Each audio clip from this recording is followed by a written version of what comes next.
coming off of a solid win against Michigan. For an individual performance, kind of upset and frustrated with the way I played. I didn't really perform the way I wanted to. I struggled a little bit on my dodges and my shooting, especially my 8-meter shots. And, I kind of just felt a little frustrated with myself throughout the week in practice. So with BC coming up, I like to clear my head a little bit, try and get away from whatever's kind of stressing me out and clear my head. So I come here a lot. I play basketball kind of either by myself or just play pickup with some SC kids or some locals. And obviously I have a really big passion for basketball. It's what I used to play in college at West Point. Coming out here and being able to shoot anytime I want, it's pretty cool to be able to stay in touch with that. With basketball, it's easy for me to just put the ball in my hands. I feel rusty sometimes, but basketball is kind of where all of this started for me. I was recruited to play basketball at West Point, committed there when I was a junior in high school, and I was super excited about it. Being an officer in the Army, serving my country, I thought that was something that would be completely fitting for my personality, something that I wanted to do.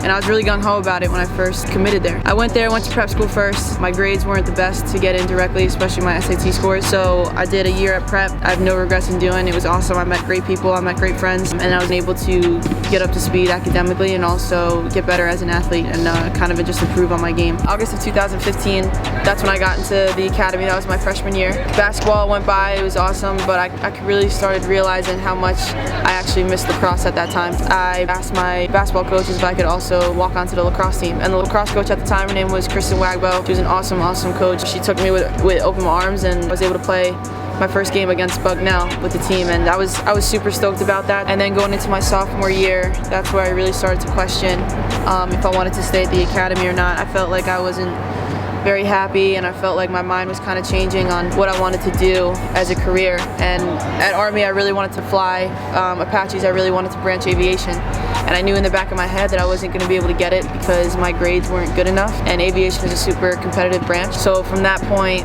I started thinking about leaving and transferring, and that's where I kind of had the idea, like, hey, USC was a little interested in me when I was in high school. Let me reach out to them and see if I could, possibly have the chance of joining their team. My sister was there at that point. She was a senior. Luckily, they were still interested and they were super excited to have me there. I finally decided to leave the academy and head to USC to continue my lacrosse career. So as I started leaving the academy, all my paperwork was filled in. I kind of had a few things going on that I struggled with mentally and emotionally. I wasn't really in the best headspace. One of them being my grandpa. My grandpa, his name, we called him Pop. He's my dad's dad, and he was a little sick at the time. And for me, leaving the academy, he was kind of the main thing that I thought about. He was someone that really wanted to go to West Point. He was a Korean War vet. During a time, like during training, I wasn't able to have my phone, so I couldn't contact anybody, and my pop wrote a letter to me. In the first paragraph, he kind of just talks about how he was at my ceremony, and then he finishes with, "Awake at 4:50, welcome to Army life. Remind me to give you a quarter to bounce on the bed. Remember, you are living a dream for most of us. I wanted to go to West Point in a worse way, but unfortunately in those days there were still eyesight standards. Everything works out for the best and God's plan for us. I am sure there is no better person in the entire family as all around qualified as you to fill the bill at West Point. There will be moments of lows, but always remember that no matter how you feel, keep pushing ahead. As I said before, you have all the right stuff to always have confidence in yourself. Keep the faith. Love, Pop." And I kind of found myself reading that letter over and over again, because again, I just felt guilty that he was, sick, and here I was kind of leaving his dream that I thought I could fill for him. I left West Point in December of 2016, and my pop ended up passing away in March of 2017. At that time, finals were coming around, and my head was everywhere, and I didn't perform well. I didn't do what I needed to do to get into USC directly, so what they ended up doing was revoking my acceptance, and I had to spend the year of residency at another institution where I had to go to RCC, a community college, for a year, get my associate's degree, and then I'd be able to get into USC. And that kind of sucked because my sister was there. She was a senior at the time. All I wanted was to play with her, and then I couldn't because I didn't do what I had to do. It still haunts me to this day. I still regret it. I still wish I could go back and change a few things. But I'm here now, and I'm super grateful for it. I'm grateful for everything that everyone's done done to get me in here, and now all I gotta do is just finish it out. So all the things that I did go through, you know, I always keep that in the back of my head, but I really use it as a learning lesson, and I use it as motivation to keep pushing through. I know that when all this is said and done, I'm gonna look back and I'm gonna be happy that I kept with it. After Michigan, because I struggled a little bit, especially with my dodging and finishing, I wanted to reach out to someone who I look up to a lot, someone who actually watched on film a lot to try to implement his game into mine. His name's Kyle Harrison. He's a professional lacrosse player. He played at Hopkins, was an absolute stud. And I kind of know him through my cousin, so I shot him a quick text. I basically just said, hey Kyle, I'm kind of frustrated with myself. I feel like I should be doing more than I am on the field. First question he asked me is if I was planning my dodge before it actually happened, and I said yes. And he's like, that's the first thing. He said, get rid of that shit. The few times I've watched you play, you're typically the most athletic person on the field. Don't have your mind made up before you run at someone. For me, when I become a lacrosse player and my dodging and not an athlete, I'm ass. I become predictable, easier to guard. When I run at people and decide the last second, that's typically when I'm quickest and most explosive. And that's basically exactly what I was doing. I was kind of thinking of what I wanted to do before it actually happened.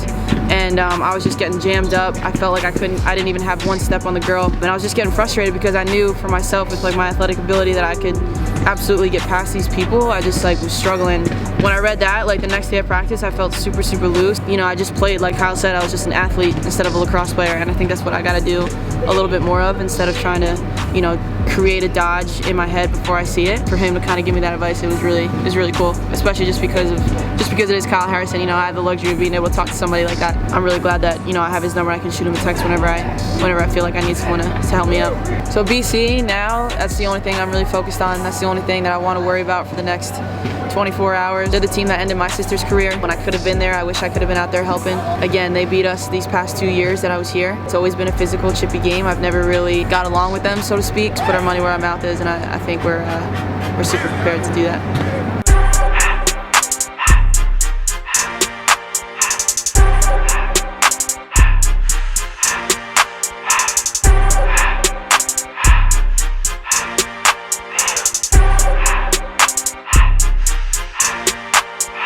Everything litty, I love when it's hot. Turned to the city, I broke out the notch. Got some more millies, I keep me a knot. I created history, it made me a lot. He tried to diss me and it don't false. We call them chopsticks cause they gonna chop. Took her out of follow. She fires, and a McMahon with a goal. I'm the boss man in a suit with no tie. I can't be sober, I gotta stay high. Put me some in the can that's dry. Riding in special like Bunny and Clyde. Don't worry, baby, I keep me some fire. USC with their second top 25 win, 3 games into 2020, as they dominate Boston College 18-9.